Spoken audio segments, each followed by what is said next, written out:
Novella Square, which is actually one of the most popular squares in Florence, and is named after this wonderful monastery whose name is Santa Maria Novella Monastery. This was built at the end of the 1200s by the Dominican monks who lived here and still live here.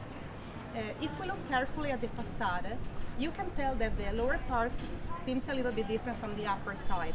Actually, in the Middle Ages, at the end of the 1300s, was completely left unfinished. So, if you pay attention and you look up on top, you can find a sentence. You find Ioannes Oricellarius Paulus Filius Anno Salutis 1470. So what does it mean? It means that a guy, Giovanni Rucellai, that was his name, paid for the completion of the facade, but he left his name on top, like sponsored by Giovanni Rucellai in 1470.